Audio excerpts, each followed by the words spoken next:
안녕하세요. 다이즈입니다. 오늘은 마음 알고리즘에 대한 이야기를 한번 해보겠습니다. 마음 알고리즘 이렇게 얘기하면 뭔가 어려울 것 같지만 사실 굉장히 간단합니다. 그 전에 우선 앞서 마음이란 무엇인가에 대한 강의에서 마음이라는 것은 간명하게 표현하면 우리가 오감을 경험하게 해주는 일종의 에너지장이라고 말씀드렸어요. 그렇다면 마음의 어떤 작동 방식에 대한 것도 간명하게 표현할 수 있을 것 같아요. 그래서 제가 이 마음 알고리즘에 대한 이야기는 더웨이라는 책에 자세하게 설명을 했었는데 아무래도 이렇게 강의를 통해서 표현해보면 좀 더 쉬울 수 있을 것 같다는 생각을 했습니다. 그래서 오늘은 마음 알고리즘에 대한 이야기를 좀 간단하게 한번 해볼게요. 일단 마음은 아까 말씀드렸다시피 인지작용이 먼저 시작됩니다. 인지라는 것은 마음이 이제 오감을 순수하게 받아들이는 거죠. 오감을 인지하는 거, 오감의 영역을 순수한 인식입니다. 순수한 인식, 인지. 그래서 마음이라는 것은 오감의 영역을 받아들이는데 인지작용, 인지의 단계에서는 그냥 순수하게 받아들여요. 눈으로 만약에 무언가를 봤다? 그럼 분간 없이 마치 갓난아이가 어떤 것을 보더라도 그것이 무엇인지를 모르죠. 그냥 순수하게 바라봐요. 그리고 어떤 냄새가 난다면 순수하게 그 냄새를 맡고 그거에 대해서 어떤 판단이라든가 이런 걸 전혀 하지 않죠. 그래서 갓난아이가 어떤 물체를 만진다거나 그냥 만짐만 있는 거고 냄새 맡을 때도 그냥 냄새만 있는 거고 순수한 냄새. 맛을 볼 때도 그것에 대한 어떤 판단 없이 그냥 맛보는 거. 그리고 어떤 느낌을 가질 때도 그것에 대해서 어떤 선호라든가 이런 거 없이 순수하게 5가지 감각을 그냥 인식하는 거, 있는 그대로 받아들이는 것이 마음의 첫 번째 작용이라고 보시면 돼요. 첫 번째 알고리즘. 그래서 첫 번째 인지라는 마치 창 같은 그냥 바라볼 수 있게 해주는 그런 창문 같은 역할, 순수한 인식을 하는 단계가 바로 인지의 단계입니다. 그러니까 갓난아이처럼 여기서는 어떠한 이제 색안경도 없어요. 그런데 인지가 일어나자마자 바로 마음이 작동하기 시작하는데 그것을 판별이라고 이야기합니다. 판별이라는 작용이 일어나요.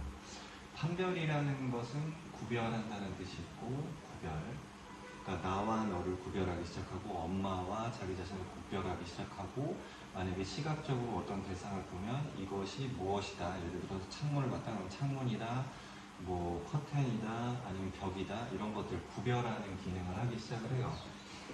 그리고 그것에 대해서 이제 가치 판단도 들어가겠죠.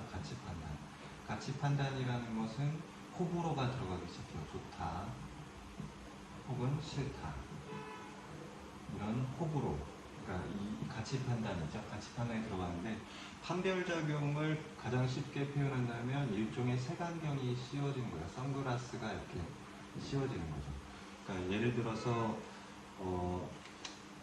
어린아이였을 때 인지를 통해서 일정한 시간을 계속 보기만 한단 말이에요. 어린아이에게는 이 판별작용 자체가 없기 때문에 인지의 단계에서 모든 것을 그냥 있는 그대로 받아들이는 훈련을 계속 하고 있는 거예요. 그러다가 어느 순간에 언어적인 부분을 공부하기 시작하고 언어적인 것을 통해서 분별을 하기 시작한단 말이에요. 그래서 판별작용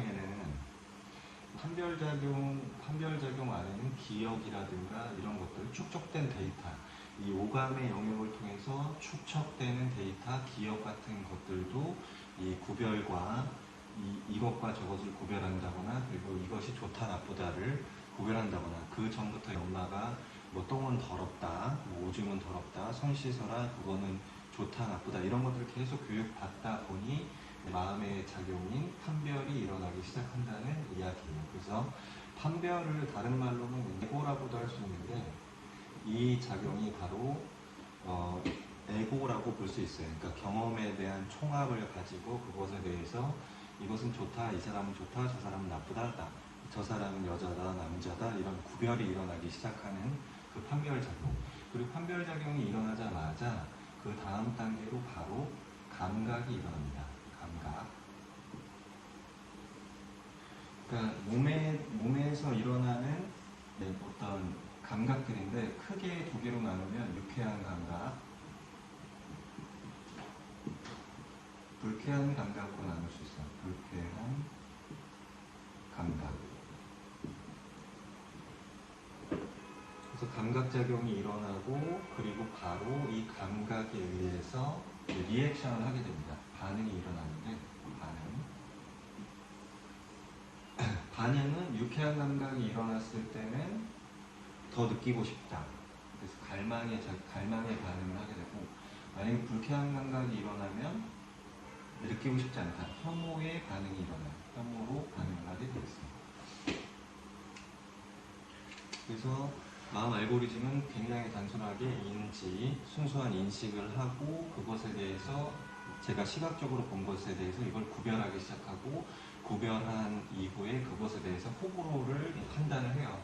그럼 그 판별작용이 일어나자마자 바로 몸 안에서는 좋다라고 판단했으면 유쾌한 감각이 일어나고 싫다라고 판단했으면 불쾌한 감각이 일어나기 시작합니다. 그러면 그 몸 감각 때문에 바로 이거는 더 느끼고 싶어 하면서 갈망이 일어난다거나 혹은 불쾌한 감각이 일어나면 느끼고 싶지 않아 이러면서 혐오로 반응하게 되는 굉장히 간단한 이런 마음 알고리즘으로 이루어져 있어요. 자, 그럼 예를 들어서 한번 설명을 해볼게요. 우리가 그 인지의 단계에서 어떤 형태를 봤어요. 어떤 형태를 시각으로 이제 봤는데, 시각으로 보고 이제 냄새도 맡고 그랬는데, 이것이 바로 두리안이라는 과일이에요. 두리안이라는 과일이에요. 근데 두리안이라는 과일의 특성이 이제 누구나한테 그렇진 않지만 어떤 사람한테는 굉장히 냄새가 싫다라고 볼 수 있고 그 맛도 되게 역하다라고 느낄 수가 있거든요. 사실 근데 어떤 사람한테는 이 두리안이라는 과일을 보자마자 침이 나오기도 해요. 그래서 이 판별작용에 의해서 그러니까 개인이 갖고 있는 이 경험의 총합이 내고 판별작용에 의해서 이 색안경에 의해서 같은 두리안을 이렇게 이제 분별을 했지만 그것에 대한 가치 판단은 달라지기 시작하고 그 두리안을 보자마자 어떤 사람은 유쾌한 감각이 일어날 거고 어떤 사람은 불쾌한 감각이 일어날 거예요, 몸에서. 그래서 어떤 사람은 그것을 더 맛보고 싶다라는 갈망을 일으킬 거고 어떤 사람은 불쾌한 감각이 일어나면서 어떤 저거 치워버려! 혐오의 반응이 일어날 수도 있어요.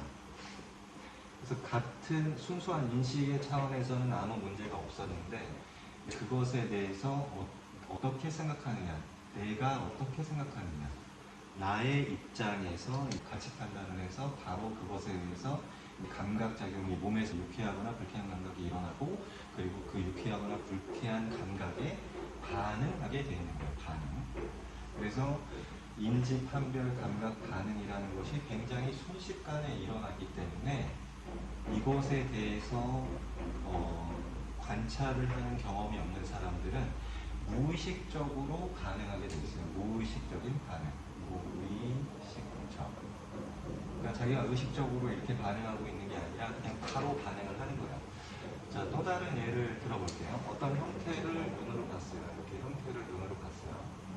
이렇게 형태를 봤는데 이것을 이제 순수하게 봤을 때는 아무런 문제가 없는데 바로 판별작용이 일어나는데 이제 여기서 여자다 이렇게 본 거예요. 근데 이 사람이 이제 남자의 경우에는 이제 예쁘다 뭐 이렇게 해가지고 가치 판단을 해요. 그럼 예쁘다라는 이유 때문에 몸 안에서는 유쾌한 감각이 일어나면서 더 보고 싶다 이런 갈망의 무의식적인 반응이 일어납니다. 근데 혹은 다른 경우에 이제 인지를 했어요. 순수한 인지 상태에서는 똑같은데 똑같이 여자라는 것을 판별을 했어요. 근데 이 사람이 여자의 경우에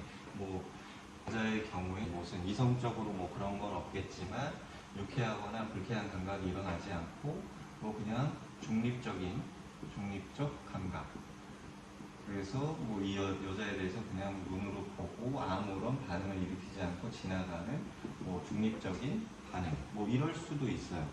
그리고 또 다른 예를 들어볼게요.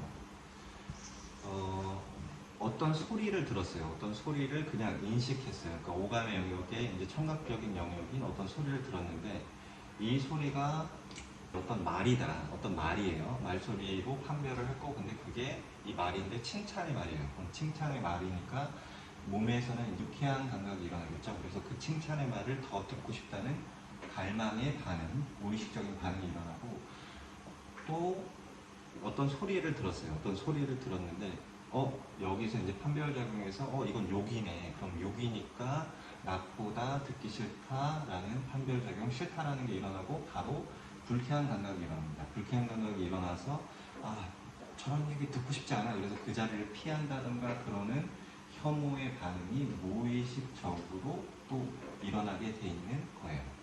그래서 이런 식으로, 그러니까 맛의 영역도 마찬가지거든요. 인지를 했어요. 아까 두리안을 예를 들어서 봤지만 어떠한 맛을 느꼈는데 순수한 맛, 인지작용에서는 그냥 맛이니까. 근데 여기서 내고적인 판단에 의해서 만약에 내가 한국 사람인 경우에는 김치를 맛봤어요. 그럼 김치가 맛있다, 좋다.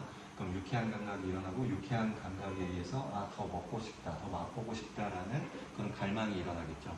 그런데 만약에 이 판별작용에서 이 사람이 서양 사람인데, 그러니까 이 냄새도 자기가 경험해보지 못하고 그래서 싫다라고 판단 내리면 같은 김치지만 몸에서는 불쾌한 감각이 일어나고 이거 당장 치워버려, 냄새도 싫어 이러면서 혐오로 무의식적으로 이렇게 반응을 하게 될 거예요. 그래서 5가지 감각적인 오감의 영역을 그냥 순수하게 인지하는 인지의 단계, 그리고 그것에 대해서 구별하고 가치 판단을 내리는 판별의 작용이 있고, 그리고 그것에 의해서 바로 몸에서는 유쾌하거나 불쾌한 감각이 일어나요. 혹은 중립적인 감각.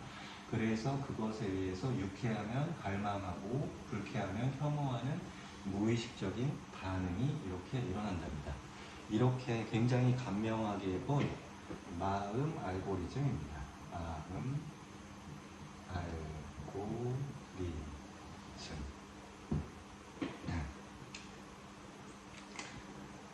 어떻게 마음 알고리즘에 대한 이야기가 이제 간명하게 표현됐는지 모르겠는데, 저 같은 경우는 이 이야기를 이제 위파사나 명상을 공부를 하면서 하나하나씩 차근차근히 설명을 드리면서 정말 깜짝 놀랐거든요.